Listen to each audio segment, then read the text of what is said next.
Well, hello and welcome to In Conversation. Real delight to have your company today, and I'm especially pleased because I've got two lovely people with me who I'd like to introduce you to. Let me first of all say welcome to Darren Richards. Darren, you're Director of Engagements for Mercy Ships UK. And I've already accused you of being quite a mouthful. So that is a bit of a mouthful, yeah. Lovely to have you Darren here. is fine.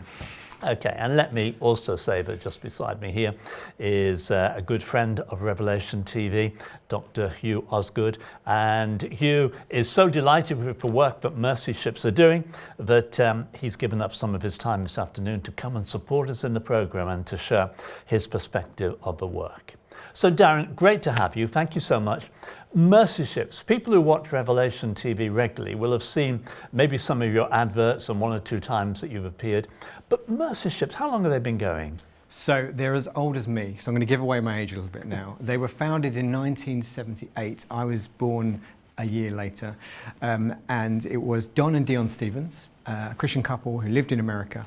And he had this vision from a boy of a fleet of ships that provided free medical care to the poorest people in the world. Now, he grew up on a farm, landlocked, never been in a ship as far as I'm aware, but his journey took him to a meeting with Mother Teresa, a chance meeting almost, if there are those things in the kingdom.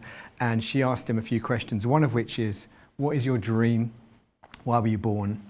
Where's your pain? And he talked about his son with learning difficulties. And the other one was, what are you doing about it? And he shared this vision for a fleet or even just one ship. And she said, well, you better go off and do it. And he went that day and started writing it down and started looking for ships there and then. And how old was he then? Oh gosh, I think it was in the 70s. I think he was probably in his late 20s, early 30s, I believe. Which I think to do something like that at that age with no specific background. And what was his background? Had he... He certainly hadn't any medical credentials or qualifications. I don't think I'm giving anything away. He certainly hadn't been or spent time on ships. It was a very strange thing for someone who grew up on I think a Midwest farm to want. But it was a seed, a vision that had been planted in him by God. And even through those difficult early days when they were struggling, they talked about the hour of power. So when they did finally get a ship, and there was one bank that was crazy enough to give them the money to do it, with a Christian in place in that bank, because obviously everyone said no. This guy says, I'd like $1 million for a ship, and they went... That's right, I imagine he didn't very well do a bunch. Yeah, so he was like, well, I'll just go to another bank. So eventually he got it, and obviously God provided, and they were in Greece for the longest time doing the ship up. And there are incredible stories. There's one story of... Well, you're fast-forwarding in the story. Let me just go back. I mean, Mother Teresa, that in itself, just to meet her. But that must have meant that he travelled and went to somewhere like India she was in, was it? Or? I believe it was Calcutta. And so he must have got a heart for the poor. Yeah, so he was there, I think, on some other trip, and he was with a friend, and this friend said, look, what if I was to give you some time with Mother Teresa? What if I could organise a meeting? And he stayed up all night preparing his questions, getting his cue cards, didn't get a wink of sleep. And then the next day she said, well, I've got 3 questions. Put your cards away. You're not asking me a thing. I've got these 3 questions for you. Okay. And to find a ship, I mean, Hugh, let's bring you in on the conversation. I wouldn't know where to go and find a ship, would you? Well, no, neither would I. But I tell you, my introduction to Mercy Ships was actually through Howard and Leslie. And when I first met Howard and Leslie back in the early 90s, they'd been actually really so committed to Mercy Ship. They'd been around filming and just got really excited about it. So I picked it up at that stage from them. That's right, because they were in America at the time, and Howard had bought this fantastic camera, and the Mercy Ship, I remember right, was going to Jamaica, was that right? I think that's right, yes. And he went along to film. Yeah. And I eventually bought the fantastic camera off him. Okay, all right, so that's the introduction to it, but he found a ship. He did, yeah. We've actually had 5 ships in the 40 or so years, and it started with one called the Anastasis, which of course means resurrection. And you couldn't buy a fully functional hospital ship, so they had to convert it. And they lived on board for 10 years. Don and Dion themselves raised 4 children on the ship. And those, as I say, those early days were tough, and there are many stories of God's provision. There's one particular one that comes to mind, which was they weren't hungry, they weren't starving, but God saying, I'm with you in this. And that was some of the crew were wandering down the beach and praying and whatever issues they had, and they were in a prayer meeting. The leadership were in a prayer meeting on the ship, and I think Don's wife was out with others on the beach, and they came rushing in and banged on the door and said, you've got to stop your meeting right now. And he's like, well, this better be important because we're dealing with something. And they came out and fish were jumping out of the sea, and they've got pictures of barrels of fish. And thankfully they had a Norwegian chef, I believe, on board at the time, and he salted them all and prepared them all. And it was just a moment, a very biblical moment, for a very biblical ministry, you know, the lame walk, the blind see, where God was saying, look, I'm going to provide for you, and I know it's tough, keep going. And even to the point that sometimes they couldn't even keep the lights on. They had an hour of power, and that they had enough fuel just to run the engines, just for an hour of power, and then they'd shut it all down again. And when you think now they're running, two large state-of-the-art hospital ships. It's incredible to those humble beginnings. Amen. I've just been told in my earpiece, because our director, we ought to stop the program at this point and just go into the control room, because our director is Luke Conder, and Luke's just said, I was on the Anastasis, because he was with Howard and Leslie.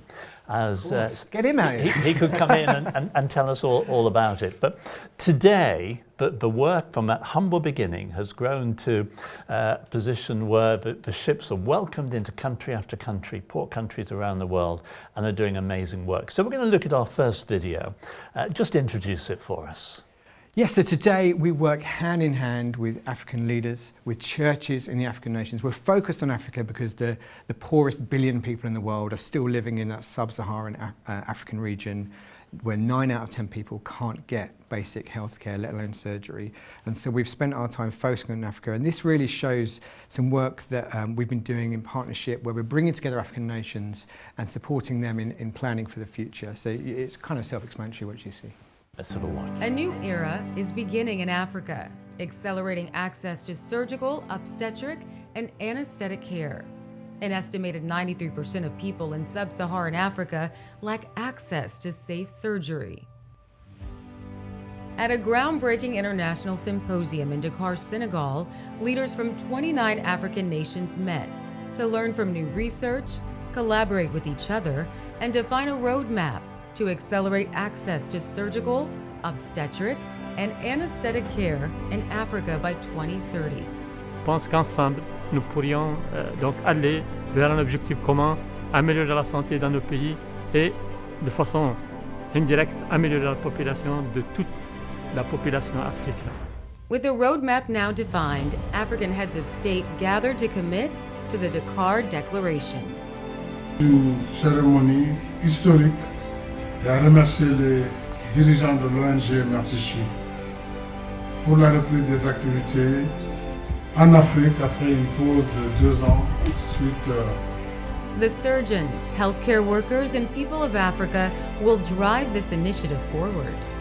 For over 30 years, Mercy Ships has worked with supporters and partners to improve access to safe, timely, and affordable surgery in Africa. The Africa Mercy is currently serving the people of Senegal, and after years of preparation, the Global Mercy sailed to Dakar, where she was welcomed by the President of Senegal. Mercy Ships will continue to support the African people through direct surgical care and training local healthcare professionals. Donc c'est un impact qui ne dit pas son nom. Will you join us? Well, that's a little bit about the work that we're talking about today on Mercy Ships.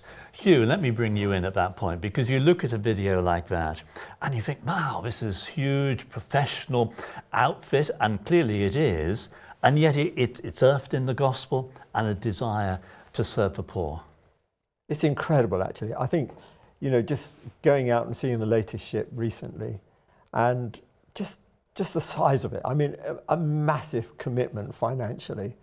And yet, you know, the reality that with that kind of investment, you can make an impact that's immeasurable, really. I had a friend with me on the trip who was a filmmaker, and we were just comparing the fact that you can spend a huge amount of money on a film sometimes, but the impact is colossal, goes far beyond that which you'd expect. And I really felt that was true with Mercy Ships. It was just incredible. And you just get that sense that, you know, this is the gospel coming across in such a practical way, transforming people's lives, and the testimony of that is absolutely incredible. So let's just talk a little bit about money, can we? Because that's what makes it all happen. Of course. You're dependent upon the donations that you receive. That's why you advertise on TV stations like Revelation TV. Do you pay all your staff? How does it work? So every person aboard the ship is a volunteer. So even the captain, we have to pay, I'm told, the captain £1 a year for it to be compliant with maritime law, but everyone there is paying their own way. They're paying for their flights, they're paying their bed and board, we call it crew fees. And what that does is it allows for viewers of Revelation and other individuals in the UK to then support the surgeries themselves. So they know when they're giving that £1 that it's going towards the, they've been to hospitals themselves, the syringes, all the things around you, the lights, and in our case, keeping the engines on to keep the lights on in the theatres. Running a ship is, we do it in a very cost-effective way, but it is not inexpensive, let's put it that way. And how do you decide what countries to go to and where to go? We go first and foremost where the need is greatest. So we have focused on sub-Saharan Africa and the coast. The reason we use a ship is because 50% of people living in sub-Saharan Africa live within 100 miles of the coast. So most people by hook or by crook, by car, by bus can get to us, or we can get to them. We occasionally fly people in and work with others like MAF. But so that allows us to reach those poorest nations. We tend to focus on the west coast of Africa. We have been to Madagascar, but we tend to focus on the west coast. Again, in terms of the UN index of the poorest nations, developing nations. I was just going to say, tell us the west coast of Africa, some of the countries that are there. So Benin, Guinea, Cameroon, Senegal, Liberia. So those are some of the nations. And we do it, you just saw, together with Africa, which is a phrase we like to use. We do it in partnership. And so these governments, these aren't Christian governments, some of them are Muslim majority countries, but they will invite us in. We've managed to build and nurture trust and partnership over the years, and they'll invite us in. They'll often gift us the space, the dock space. Until you get into these things, you don't realise that these things cost money. You can't just park a ship. Yeah. It costs you thousands of dollars a day just to keep a ship in one place. If you've been on a cruise, that's costing them money to park their ship, as it were. So they sometimes give us the dock space for free, and also often they'll provide the fuel as well, the diesel. We're very careful not to put any pollutants out into, so we're very good in what we put out, but we do run the engines, and we have to keep the ship there to keep the water clean, the lights on, just the whole thing running. How do you get the balance? I mean, you clearly say as a ministry you're not there to proselytise, yes, but you're openly Christian. And here you are going into... Yeah, how do you walk that tightrope? So it would be wrong, I think, to come to someone with a huge tumour and say, would you like us to take away this huge burden? Yes. Okay, first of all, you need to read the Bible and say this prayer and believe this and do that. I think that would be an unethical way of approaching that. It is fair to say that pretty much everyone on our ship is a Christian. We have worship services weekly. We have a chaplaincy on board that operates around the hospital. So there is an important Christian ethos to what we do, but we do say that we provide surgery with no strings attached. So you can come, and you can come from all faiths and none. And I think that's why we get a warm welcome into some of these countries, because they know we're not got a hidden agenda. Now, saying that, we also don't hide the fact that we exist to follow the model of Jesus, to bring hope and healing, which is what Jesus did, and then to help the poor. So that's what we do. If people choose to take a Bible away, that's absolutely fine. We have other things called, for example, the celebration of sight, where those who were blind, we help the blind see. They have their cataracts removed. They come in guided by someone else. They leave being able to see, and then we'll have a celebration of sight where they can come and dance and sing, and there will be a biblical element to that often. That's lovely. Well, Hugh, you went, the Mercy ship was, the latest one was in Rotterdam, I think it was. Yep. You went and visited it. So tell us, you walk up the gangplank, and what's it like? It's like walking into a hospital, really, and an incredibly up-to-date, modern, effective hospital. But it's more than that. It's also like going into a village. I mean, there's schools, there's provision for the family there. It's an incredible community. And you see the ship, but you're also aware that this is going to be catering for thousands of people. I mean, some of the video footage that we saw of queues that are lining up for treatment were just extraordinary. And it's such a huge need that people are meeting. And it was really particularly fascinating for me because, you know, if I hadn't had such a strong call into the preaching, teaching ministry, this is where I'd have been. Because that's what my training was. There's still time, Hugh. There's still time. Yeah. Amazing. Darren, I mean, how do you start? You're going into a port. Do you send a team on in advance? Do they find the people who've got the needs? That's absolutely right. How's it all work? So we're there up to 2 or 3 years before. We have our in-country teams, and they're there working with churches, working with the local healthcare providers and hospitals, identifying the needs in terms of training, where are the gaps in learning, what surgeries can they and can't they do already, but also finding the patients. You've got to imagine some of these people with the tumours or other conditions, some of these conditions that affect the women that are hidden but very ostracising.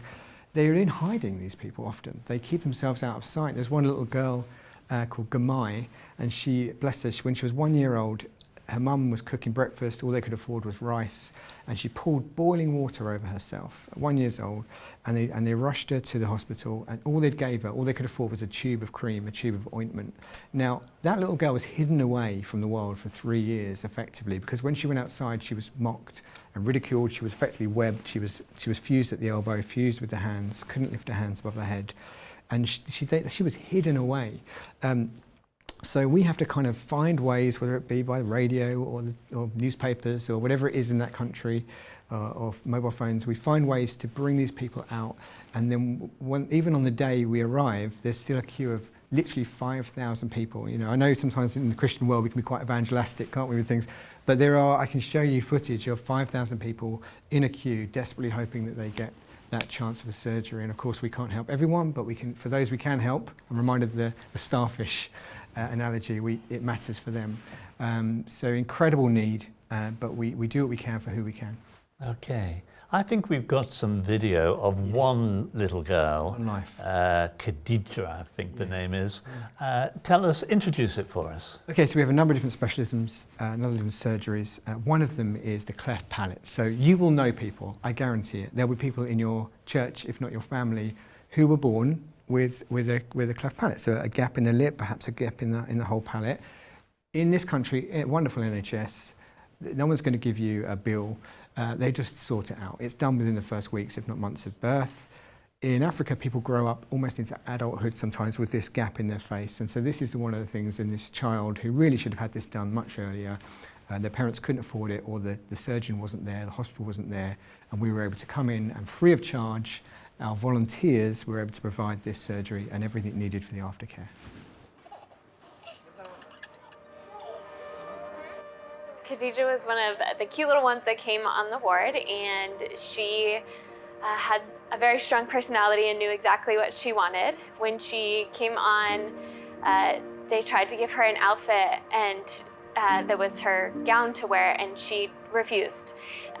She would not put it on. They had to bring her 2 other options, and she chose the one that she wanted.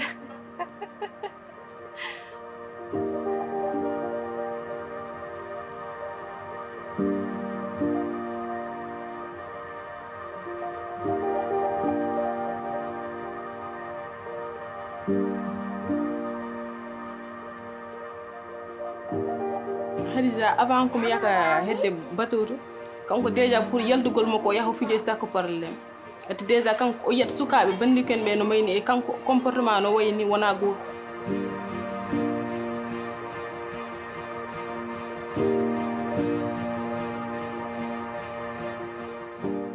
e tugama ho jam boto hoko dañan to cadele dañ hon to ko weltare Khadija Mbaye abe jiddi men.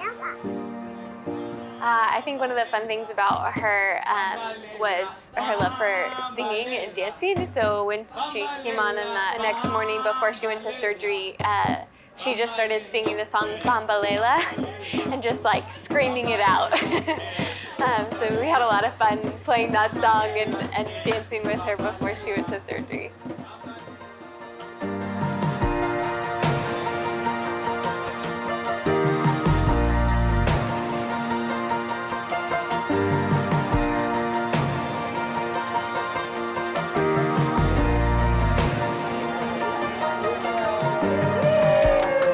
fewna ha feewi ko o dañi changement o dañi no fijire sukaɓe o dañi no yaare e beddaji ɗo hay weltare tan hay hade say hoore mo jogui weltare mais joni kam mbiɗe ɗammi ɓaydo yeehi bateau to o saframa hu selli kadi omo yino bandi ken ɓe mbayni e sukaɓe fof no mbayni nono way en même temps on wawi yaade o janggoye joni kadi mo wawi yaltude e fijo e no weldira sah o yarata joni wayran no wayno pour avant ni weltare min kay hande mbami ko cuwade aljana ni sonan tan ko wonnam ko amana no ɗo ama tampa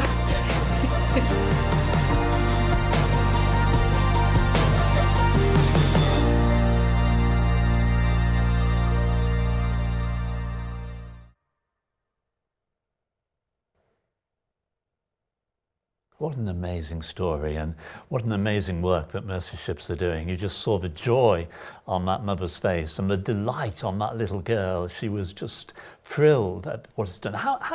When the ship is in port, how many operations, how many people can you help, say in a day or? So we tend to do it over a year, and depending on the need, there'll be different types of operations, but we do about 2,000 a year. With the new ship, we're hoping to raise that to, if we can get the support, if we can get the people, 5,000 operations, and a further 20 or so thousand a year, which are the dental ones. And the dental ones are really important. They're not quite as glamorous in a way because they're earlier, but it stops these tumours, these horrible, choking, suffocating tumours from developing in the first place. Often they'll start with a small abscess. You and I would pop to the dentist, yes, and out it goes. You know, I won't inquire, but we've all had lumps and bumps taken out of various places at different times.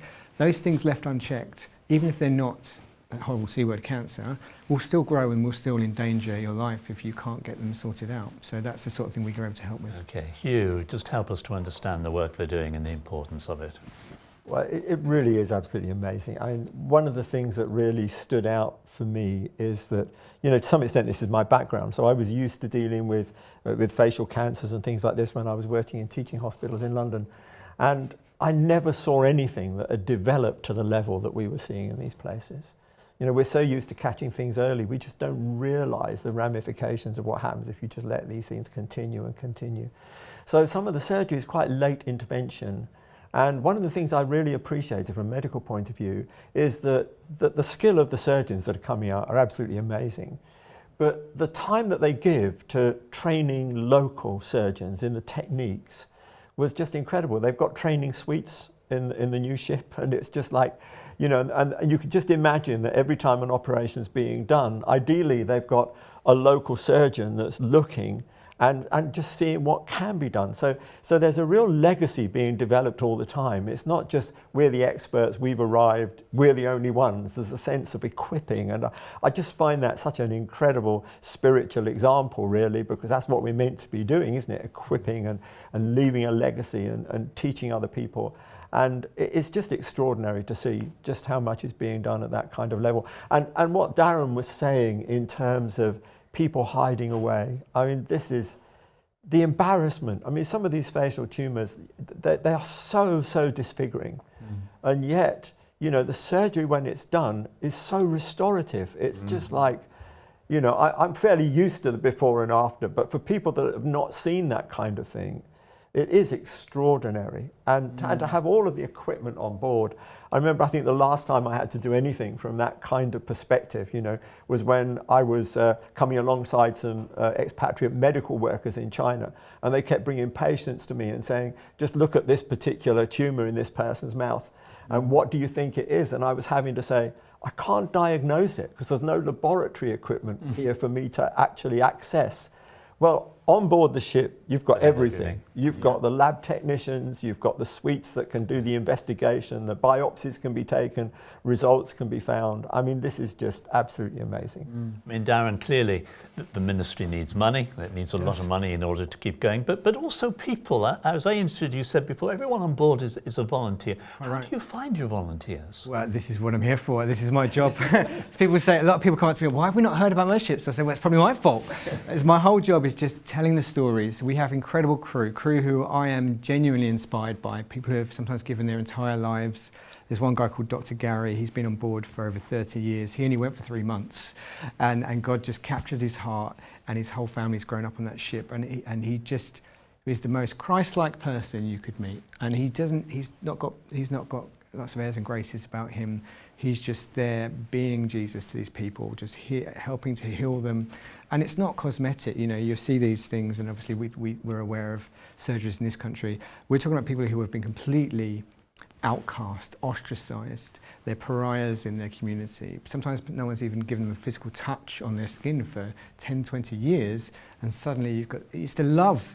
It's not just the operation, the surgery, the medical intervention. It's the love that is so effective and impactful for these people. They go away transformed.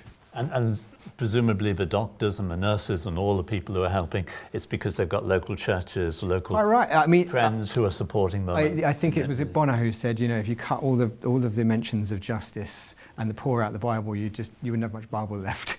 You know, it'd be a Bible full of holes, a different kind of holy Bible. And you know, for me, what brings me to Mercy Ships is verses like Micah 6:8. You know, do justly, love mercy, walk humbly. I was just reading literally today on my Bible app, you know, those who help the poor lend to the Lord. It's almost like God puts himself in your debt when you are helping the poor because it's so important to him. It says that he loves justice. So I feel like if you look at who Jesus spent his time with and what Jesus spent his time doing, much of it was with those with physical ailments, and he was healing. Well, we're really grateful for Mercy Ships and for all of you, and in a sense you represent the whole team today in being here. And if you want to know more information about Mercy Ships, then the website is on the screen there, www.showmercy.tv, and I'm sure we'll be seeing a lot more on Revelation in coming days. We're in our final minute here. If I said to folks, how do they pray? What would you say? Fervently. There's such a real need that, you know, if people can bring these things before the Lord, pray for the staff, pray for the whole support mechanisms that are there, but definitely pray for the patients. You know, because some of them are going back with a transformed physical body, and it would just be great just to see people's lives totally transformed in every area. And I know that's a passion of everyone on the ship, and I think we can pray with that passion too. Amen. Well, I want to say thank you to Darren. I want to say thank you to you, Hugh, and thank you for watching. And let me just say that Mercy Ships is something that very much here at Revelation we have a heart for. It's something that Howard and Leslie and their children were all part of. So please pray and support it. And thank you again for being with us today. Bye-bye.